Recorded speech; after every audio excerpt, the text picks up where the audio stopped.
Information about the world of running, inspiration to fuel passion and excellence, and ideas for making connections and finding community. You're listening to A to Z Running.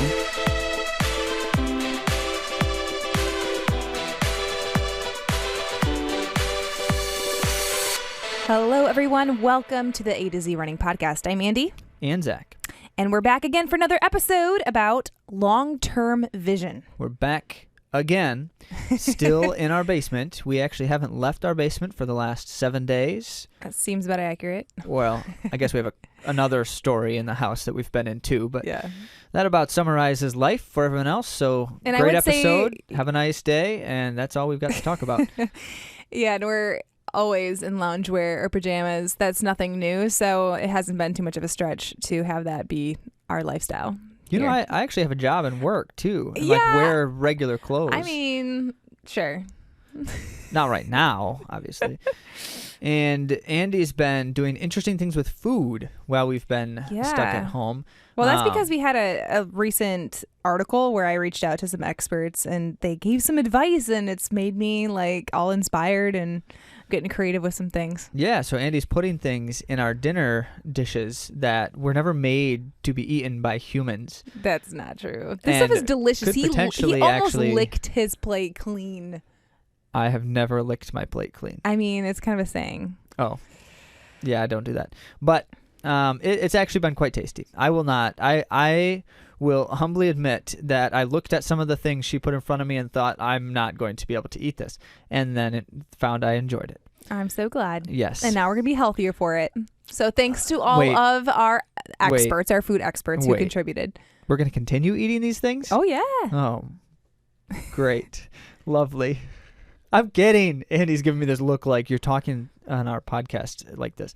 Of course, it's been great. I do enjoy it. I don't like sweet potatoes, but I like sweet potatoes in things. Yeah. I don't like beets, but I like beets in things. You know, it's all that kind of concept, and it's been great and wonderful. So good.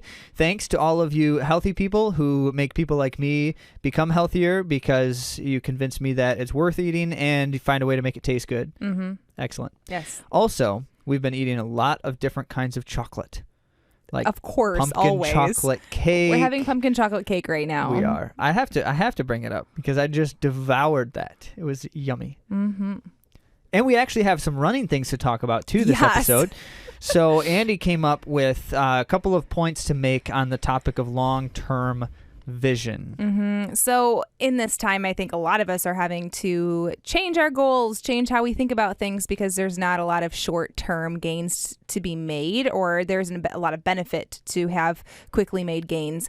So we're looking at our long-term vision and how to maximize this time so that we come out of it stronger and healthier.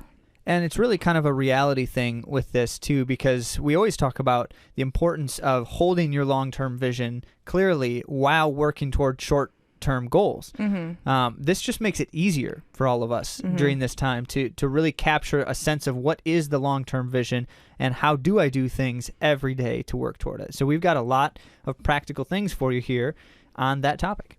Yeah, so first we're going to start with the world of running.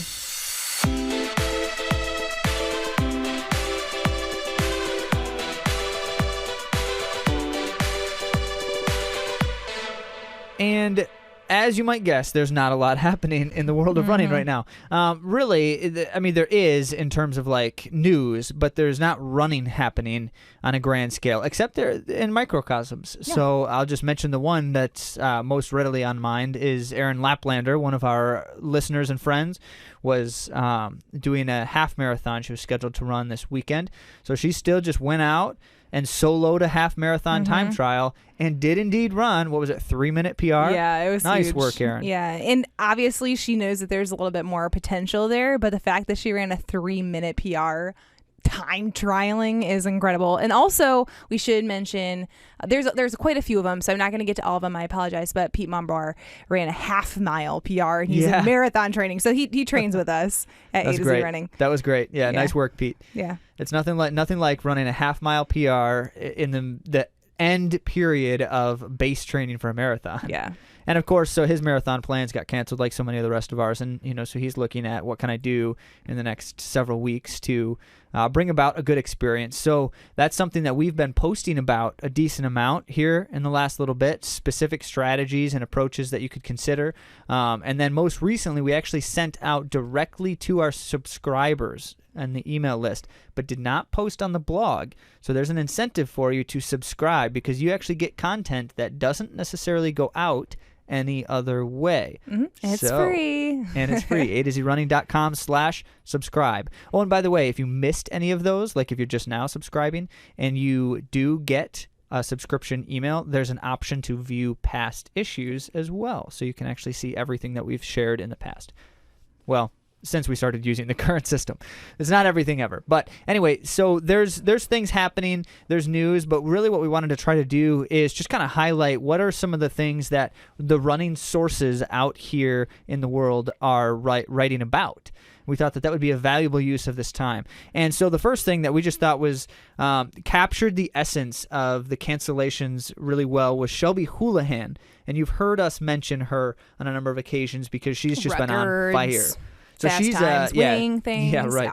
Yeah. American records left and right. So Shelby Houlihan is Bowerman Track Club. She's a professional track athlete out of Oregon and for Nike. And she's been running like 1,500, 3K, 5K, just crazy fast times, American record type stuff all over the place. So one of the things that she said in comment on the postponement of the Olympics was at first that it's health first. Health is the priority. So of course we got to support the choice if the choice is to be made, and it obviously has on this occasion.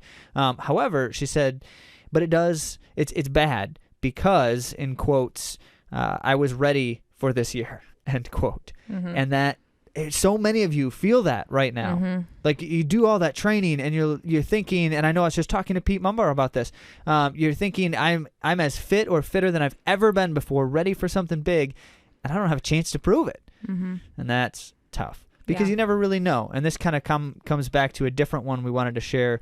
This was actually a Tuesday tip from Runner Space. It was an interview. I don't think it's a current interview because he was like on a highly populated beach. So I don't think that was going on this week anywhere in the world. But Meb, so Meb Keflezighi and his marathon prowesses. He was making a comment about how things always go wrong. You just can't predict it. You can't anticipate exactly what's going to go wrong when. And he even made the comment of just like food poisoning. You just get food poisoning unexpectedly right before a big race or a big workout or something. And so that same point that things go wrong, and we do need to try to be flexible in our training. We do need to have a sense of how we can adapt to some of those things. And then in some instances, we can't necessarily adapt in the immediate, but we still need to hold clearly our long-term vision.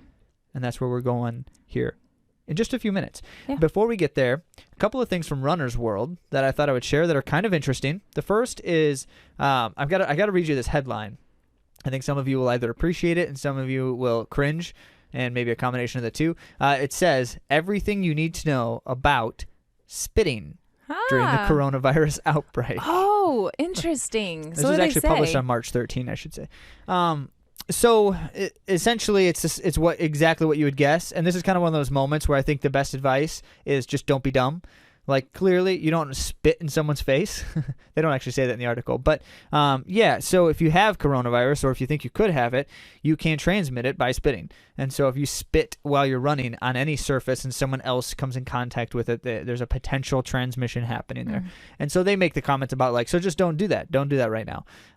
And even the author of the article said, I don't really even notice that I'm doing that at times. As a long-term runner, that kind of becomes just second nature for many of us. And others, not so much. I should say that. I have a friend who always criticizes me for spitting during running. and he should. That's good. But yeah, of course we do that, and we should probably try to avoid it. And she made a comment about snot rockets as well. Okay.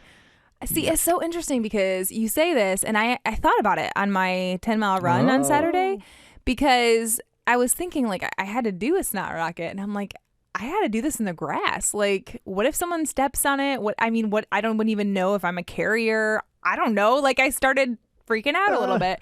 So I was thinking about like snot rockets and spitting and stuff. But I also, there's a gentleman who is maybe like 100 meters. Like we are far away from each other.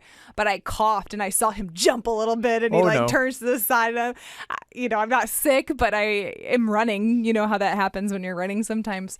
But I started being really self-conscious. One more from Runner's World here. This one, the headline was, this is from March 4th. Why does my leg hurt? ? The six most common causes of lower leg pain.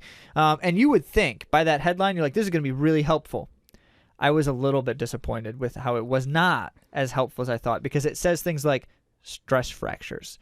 Oh. Like, yeah, that would cause leg pain. I don't know exactly how to react to that. Tendinitis, muscle soreness, so it's okay. Not as quite as helpful as I thought it would be. But they do make the comment kind of near the end there. Let me scroll down, make sure that I get to it. And they talk about prevention and treatment. So if you got lower leg pain, some things to prevent it. And unfortunately, I disagree with their comment about prevention, because the point they make, and actually it's really the only point they make about preventing lower leg pain, is to wear your racing shoes in workouts. And if you're a marathoner, in a couple of long runs. And that may be helpful. However, there is a lot more you can do to prevent lower leg pain. And so we'll get into this. Actually, it will come up in a different article here in a moment. But part of your routines and habits should incorporate some things that deal with mobility and strength in your feet and ankles and legs. And so we'll come back to that. But anybody will tell you the majority of your leg pain has to do with some tightness or weakness in some of your important muscle groups. Or both. Or usually it is actually both, because when you have tightness, you often do have weakness. It has to do with muscle recruitment, which will also come up today. We're going to be really practical for you. We got some good, helpful tips. Okay. And then two more here very quickly. Podium Runner, which is another great source for, just interesting commentary on athletes and experiences in the running world. But this one was advice from Greg McMillan, who's a famous coach, and he's coach of the McMillan method, and there's a couple of other things kind of named after him. The question of what should I do with my training since my goal race has been canceled. So clearly practical advice. We wrote on that in our digest earlier this week. But Greg McMillan just basically talks about the kind of the 3 points, very similar to the points that we made, which is find something to do to end your current training cycle. So if you're building toward a May race, target race, and that race is canceled, you should probably still race or simulate a race as best as you can.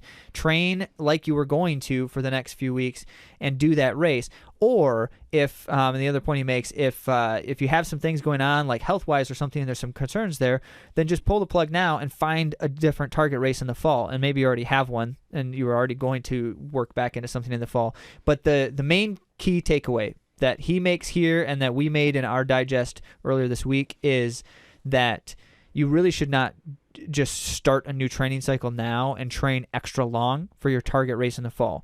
If your target race is early fall, maybe that's okay. But really, you don't want to extend a training cycle enormously long, because that can actually risk injury and overtraining. Mm-hmm. Good point. All right. And this one, which I'm not going to actually get into the content of the article because it's the same kind of content that we're going to talk about in our main topic, which is why I wanted to bring it up at all, is the headline, Time for Things That Take Time. Yeah, okay. That was a really good title. I wish I would have thought of that. Well, we haven't titled this episode yet.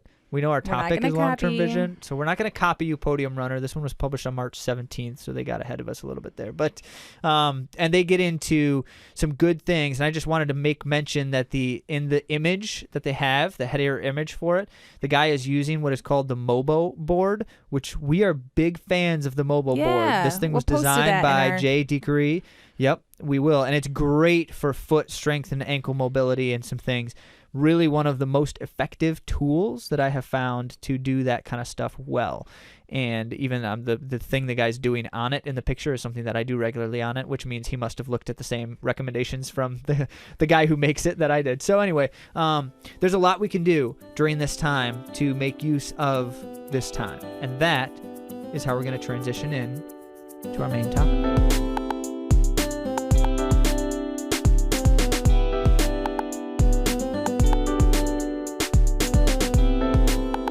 So our main topic is about long-term vision. The reason that we are doing this today is because many of us have needed to look beyond tomorrow, beyond that race that got canceled, into what's next. And we need to start having main objectives during our time now that we can use effectively for the future. Yeah, and it's the conversation about, what is long term and how is it defining the way you operate in a micro sense, in a granular sense, and how you keep toward that long-term thing throughout the different decisions you make in your training and racing and all of those other things. So I mentioned it earlier, we tend to keep in hand both our short-term goals and our long-term vision simultaneously, because your short-term goals shouldn't be contrary to the long-term vision. So it's just driving in and focusing, honing in on the things we can control, because as many people have been talking about, as far as how we are dealing with all of this that's going on, we got to let go of the things we can't control, but we need to be diligent in the things that we can. So some of those things are routines and habits. Yeah, you should be doing them lots. Well, maybe not lots. So as I've been talking with a number of the athletes that we are currently supporting, the main point of conversation on this is there's certain things that we should all be doing before every run. And there's not a big list of those certain things. It doesn't need to be a big list, but there are certain things. And then there are other elements of these things that should be conditioned to my individual needs and areas of growth and like weaknesses and things like that too. So definitely, if you don't have a pre-run routine that involves some kind of activation and recruitment exercises, you need to, because it can be dangerous for your muscles to run without being properly activated. This is something I've learned the hard way. So, and you've heard Andy talk about it. I've talked about it. Yep. I don't want to do the same thing, say the same thing over and over, but it's so important because you can survive a long time without doing it before you see ramifications. So that's why during this time, when we have a chance to reset, refocus, redefine how we do things, this is a very important thing to integrate. Yeah, one of the interesting things is, so I'm going to inject something new here that you have never heard us mention, because I was just reading on this in preparation for this episode, and it struck me in a way that I hadn't thought about it before. So the concept of like your muscles being weak is often, not always, but often associated with their tightness. And it just falls along these simple lines. So muscle recruitment is the concept of how many of your muscle fibers essentially are working in a given muscle contraction. That's my simple non-scientific definition. Maybe it's semi-scientific definition. So the reality of that is, if I've got, say, some myofascial tightness and congestion somewhere, the clear consequence of something like that is it's going to inhibit muscle recruitment. Wherever that tightness is, the muscle fibers there are not responding appropriately. And that may be that some of them are recruiting, it may be that none of them are recruiting. All of that's kind of playing together in different kinds of ways. But the fact is, if my muscles are not fluid enough, mobile enough, then they can't recruit properly and thus aren't doing their job appropriately. And that can be tolerable. So I may not necessarily notice significant consequences, and that can also kind of ease itself up while I'm running. It's often the case where you kind of start to slowly feel more fluid and loose as you go.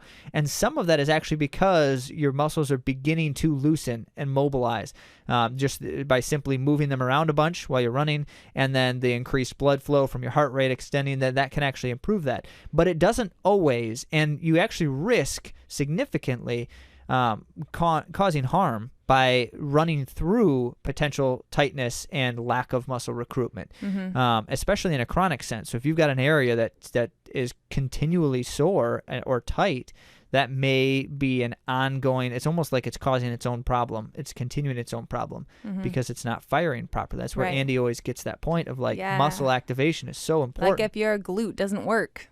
If your glute's not activating, then you're working really hard in other places, and then that can cause injury, because guess what? Our sport is very repetitive, if you haven't noticed. Yeah. So this is the advice then here, which is the first thing you do in your getting ready routine is, if you've got some tight spots, or if you've got some, especially if you've been like sitting around, if you work in an office or you sit in a car a lot, or these days you sit in your home office, right now or on your couch. Hey, listen.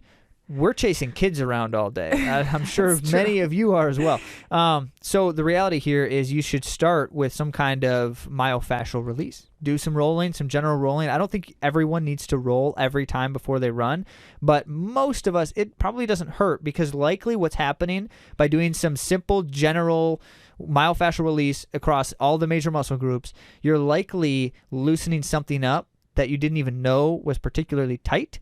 And as a consequence, you're allowing it to recruit fully when it might not have on that run. And maybe that would be consequential, maybe not. But the point is that there's a ton of value to just simply having that be a part of the routine. So get those things loosened up, get some release there. So we like the foam roller for that. We like the stick, the tiger tail, all that orb. stuff. The orb, yeah. ProTech's got their series of punchy little tools that just deep tissue massage and ruin your muscles. It's just awful. It's horrible. It's great. In a good way. Yeah. Okay, so that kind of stuff is good, and then you move on from there to your actual recruitment and activation exercises. And there may be the case, if you're doing them, that you might actually notice something that isn't firing well, and it might mean, okay, go back to a little bit more myofascial release, target a specific spot, or that might be, I'm going to spend a little bit more time recruiting and activating this muscle because it's taking a little bit more to get it working properly.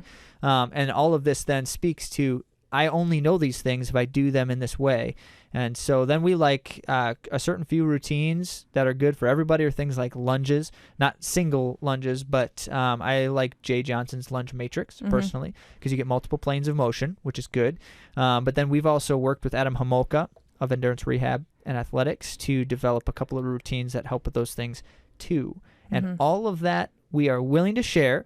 We tend to share those things with anyone that we work with. So anyone that we help support in training and training plans, we share all of those things with them. But if you want to reach out at any time and say, hey, what are some of your thoughts on these things, we'd be happy to connect with you there too. Absolutely. And we did look a little bit more into stretching, because there's a little bit of controversy around like how to stretch, how long to stretch, what types are best for before and after running. So Zach, tell us more about stretching. Well, you've heard the comment about like static stretching. You should never do it. You've heard that said, because in the running world especially, that's said quite a bit actually. And I do not fully agree with that comment, because it is an uninformed perspective, or it's an informed perspective that's just taking too general a sweep in its recommendation. But the point being, I think it's Jay Dikery, so he's the one who made the mobile board. I mentioned that earlier. Great tool, and if you go on our website, you can find a great link to access, I believe, with a discount. I actually don't remember if there's a discount still active for that one, but if we'll not, put it in there. If not, we'll find a way to hook you up, because he's all about it. But anyway, so. The point being, he wrote about this in Running Rewired, a book that I highly recommend, definitely top on my list. And he wrote about the kind of the three different ways that we mobilize or flexibilize. That's not a word. Flexibilitize.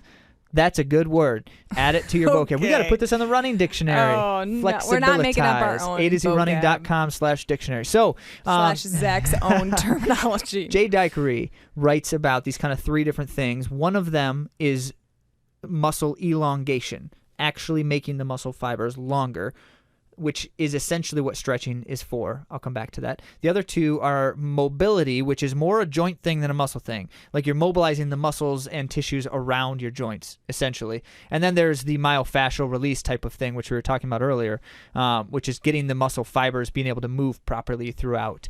That usually has to do with your fascia in some sense. So those three dynamics, and I'm very much simplifying this, but the point being, the muscle elongation thing is very rarely something that we need. It's rare instances when a person actually needs to elongate a muscle group or fibers. And that being the case, the fundamental purpose of static stretching, just sitting and holding a stretch for a muscle for a significant period of time, is muscle elongation.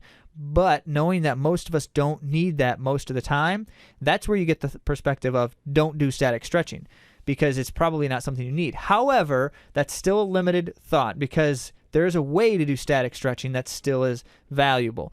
So this Mayo Medical Clinic thing talks about a couple of different dynamics within this. My point that I want to make is direct your attention to Phil Wharton and his work. He's the guy who started the active isolated flexibility stuff. He kind of founded that mindset in some ways. But anyway, Phil Wharton writes about like you want to essentially avoid inducing the stretch reflex when you're stretching, because that's where what happens if you do static stretching and you hold the stretch for too long is you initiate the stretch reflex, and when you do so, it causes a muscle contraction while you're holding the stretch, which can tear, it usually does, create some kind of micro tears in your muscles, and then you more than likely are going to feel sore the next day because you just created some micro tears. And the worst part about it is it's going to delay the adaptations that you would have otherwise, the positive adaptations you would have experienced from whatever workout you were just doing. So if you sit down and do static stretches post-workout, you're actually delaying the benefits of that workout and potentially negating them if you delay them too long. And then the other side of this is if you do static stretching before a run, then you're actually probably damaging your muscle tissues enough that you're weakening them and reducing your muscle recruitment again, which is what you're talking about before. Well, maybe that's why Mayo says that you shouldn't be considering stretching your warm up. It's not a warm up. You'll hurt yourself if you're stretching cold muscles. So before you stretch, it's good to walk. It's good to do maybe some drills, some routines that we've laid out for you, even those lunges that we were talking about. So essentially, you shouldn't be in pain when you're stretching either. Like, definitely, you should not be like pushing too hard to where you're feeling an uncomfortable stretch. You see the person who's like grimacing while they're stretching. You see this all the time. I don't know if it's like pictures, like stock photos of people at the gym kind of thing, and they're grimacing while they're stretching, and you're like, I don't think that's a good idea. No. Don't use that as a stock photo. If any of you out there use stock photos for things. Also, then in that sense, to avoid the stretch reflex, you just don't hold the stretch for very long. So the whole principle here is maybe if you hold it for a few seconds and then release, relax, go back into it slowly, hold it for a few seconds. That's the principle of active isolated flexibility from the Whartons, and that is going to save you the concerns that we were just talking about. I just want to let you guys know that I'm being educated in this episode because I didn't realize this. So you probably have seen me holding stretches. I'm just going to put that out there. Well, Andy likes to take pictures of doing things like this, and a picture doesn't work as well when you're moving. So you see pictures of Andy holding stretchers quite a bit. Yoga is another principle, by the way, in all of this that always comes up. And in many ways, a number of yoga poses are at risk of this principle. So it's important to think about, like, when you're doing yoga, you shouldn't be stretching so far with each of the poses that it's uncomfortably stretched. Like, yoga is uncomfortable, but it shouldn't be uncomfortable because you're tearing your muscles. Yeah. But I feel like yogis are really good at this. They're like, don't push too far into this. Like, only go to where you feel comfortable, kind of allowing your body to tell you what it needs for that session. Yeah, I mean, they know what they're doing. The ones that are trained, which I think they should be if they're leading a class. I think you have to be. But anyway, they know what they're doing with this kind of stuff, and it's a mobile thing, but it's just very slow and controlled motion, and so that's kind of an important. Which is a good warm up. Which is a good cool down. Like, those are really good ways to be stretching, so to speak. So to speak. What else do you have for us, Andy?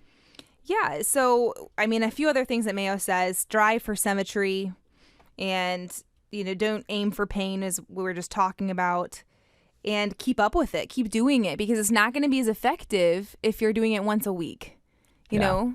Yeah. Because we get tighter, and especially for me, when I don't roll for a while, it gets pretty bad. Like, when I'm on the roller, just putting the pressure of my body weight is uncomfortable. Right. And what you tend to see is there's 3 times that you want to be doing like mobilizing or flexibility types of things. One is before the run, which we were just talking about. One is after the run, for a similar reason. And it helps with blood flow, and it helps with avoiding muscles kind of tightening and tensing up post-workout. So before and after is beneficial. And again, in either case, I avoid significantly holding stretches with the static stretching stuff. But if I'm going to need to elongate muscle fibers, the best time to do it is post-run, as Andy was talking about earlier. And then the third thing is, and I personally feel this in my own practice, and I know Andy does as well, end of the day. it's really valuable to spend a few minutes end of the day doing just a little bit more kind of like mobility activity types of things. I'm not going to sit and stretch because my muscles aren't warmed up and because I don't really want to deal with the muscle elongation stuff there.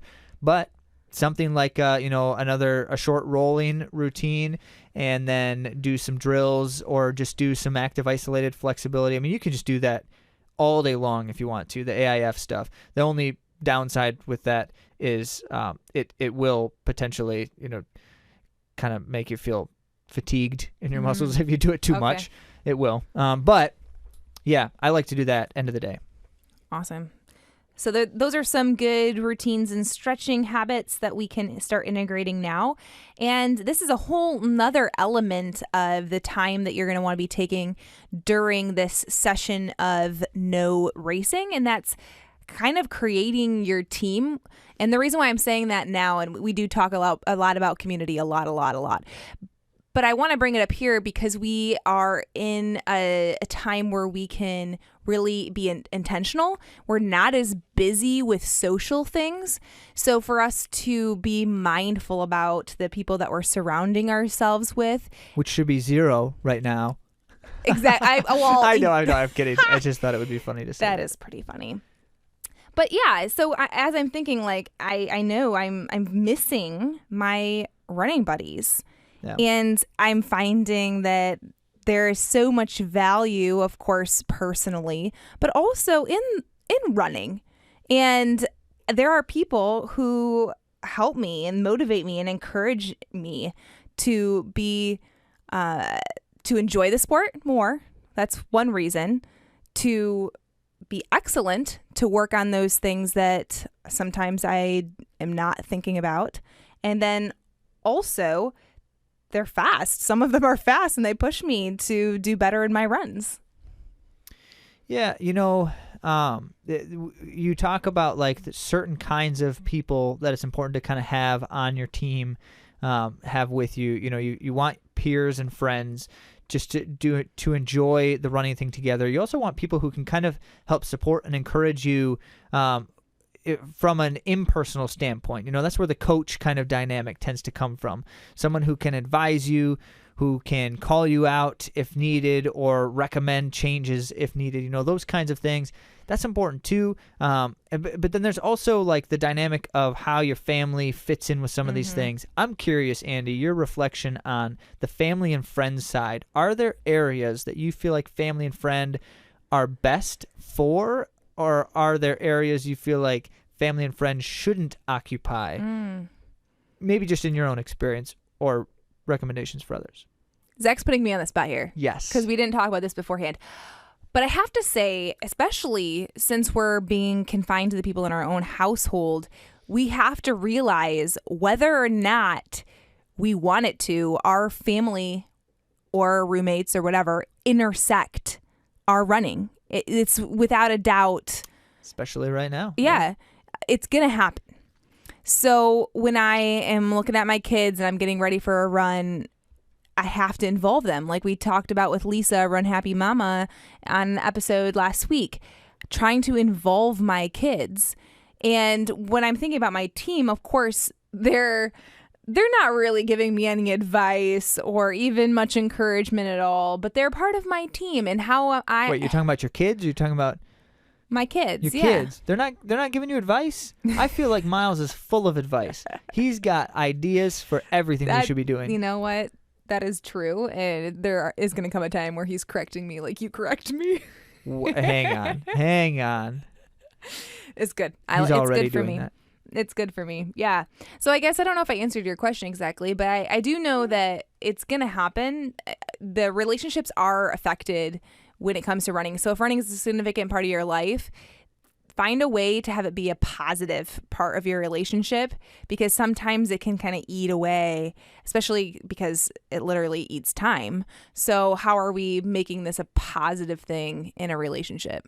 And I did want to put out there too, there are so many different kinds of running friends that I have, and it's important to have diversity. So there's a friend that pushes me. There's a friend that makes it fun and lighthearted. And I'm able to actually run an easy day because we're running for the enjoyment of running. There is friends that say, don't take yourself so seriously, Andy. Exactly. You're not being paid full time to be a runner. You're not. Oh wait, no. I'm not saying that you should have friends cutting you down. No. But yeah. But then, then you have a friend who you have those deep heart talks with. It's good for your soul to run with them. You know, running with my mom, those are great relational times too. So, and sometimes your friend can be a few of those things for you. But what I'm saying is it's great to have a variety of friends in your life that you're able to run with when we do get the opportunity to run again with others. So your last main point here is the obvious one in terms of talking about long-term vision, which is goals and motivation for that.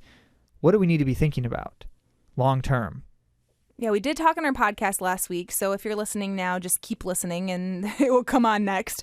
But we are looking towards motivations besides racing at this point, right? I mean, there are some that are always going to be a fire within us, like getting PRs, maybe getting a Boston qualifier, maybe an Olympic trial standard. But without clearly knowing what race is next, how can we move forward with goals that are not based on a race? And so a few of those, for me, processing life, being outside. Some of us are still able to get outside to run.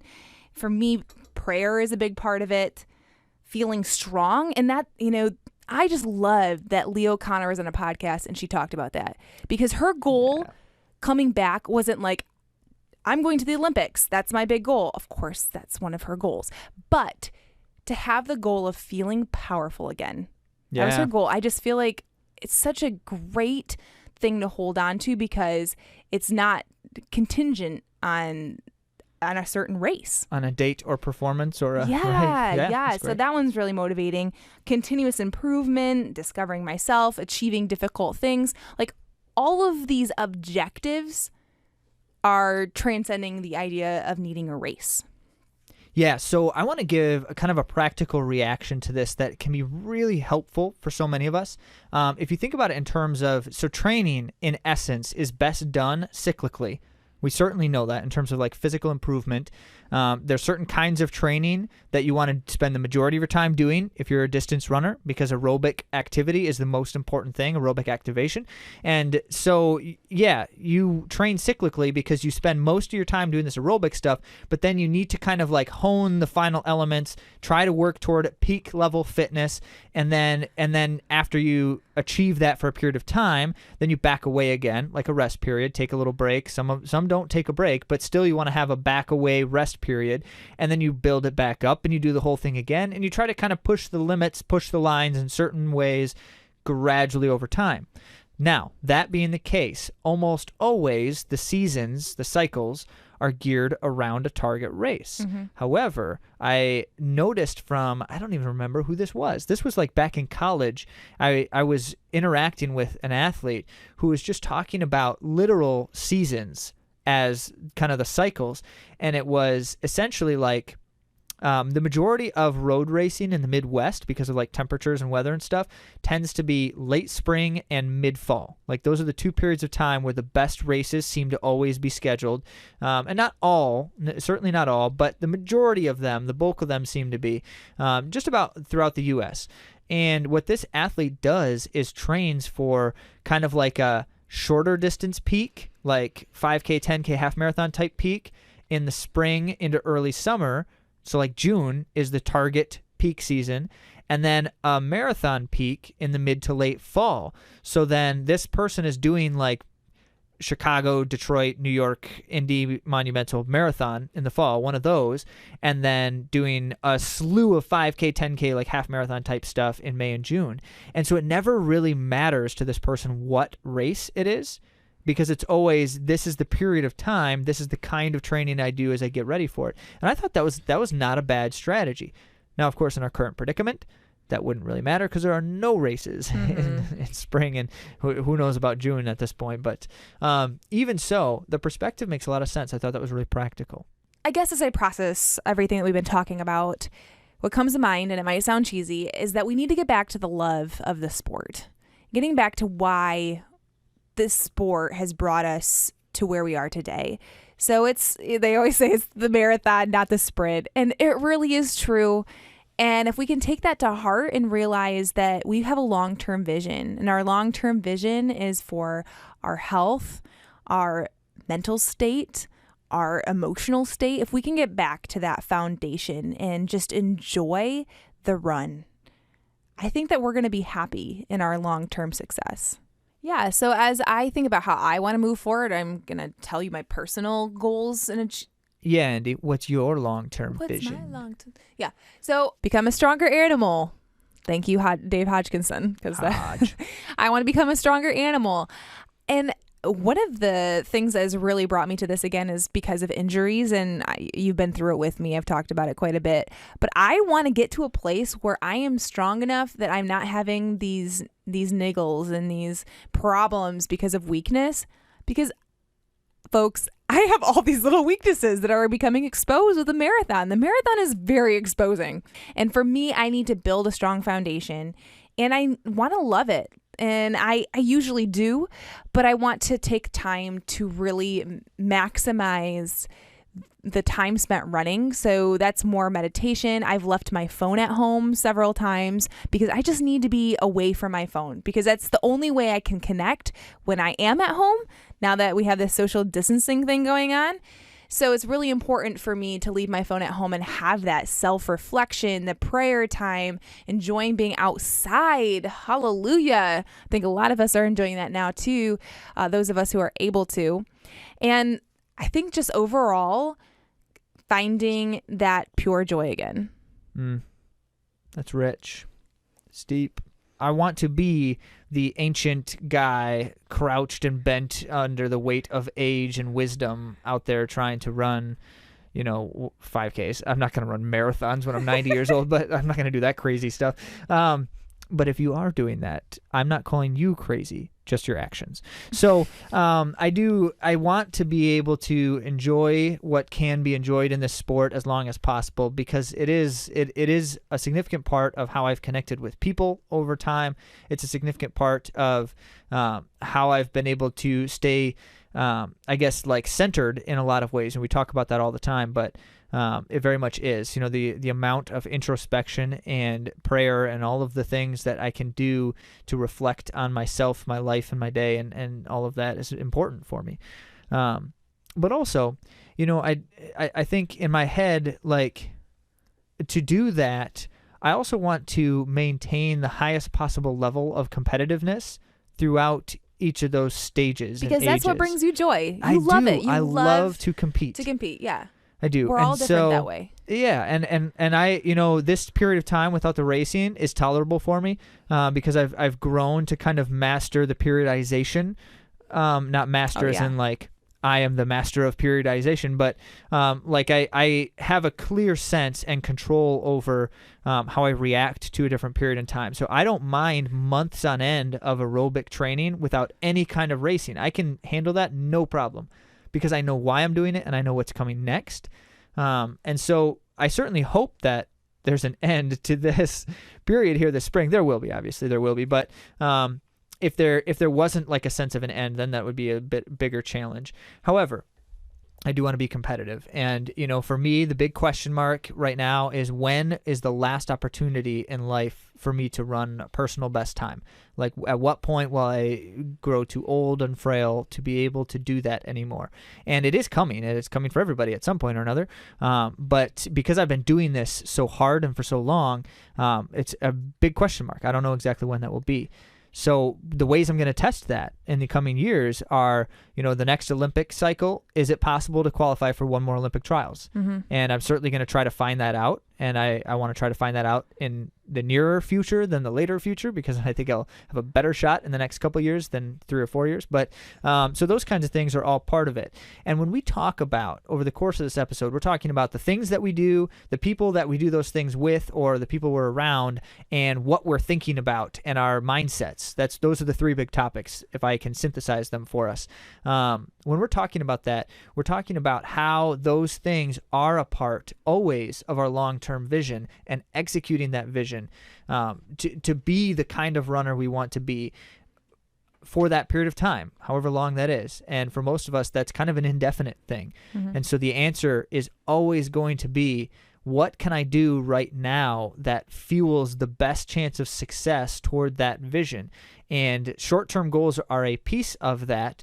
But more important than the short-term goals is, like Andy was saying, I don't want to be stronger so I can run a good half marathon in 6 months. I want to be stronger because I need to do that to be successful in running in general. Right. To sustain. To be able to run. Right. Right. Good point, Zachary. So that's it. Yeah.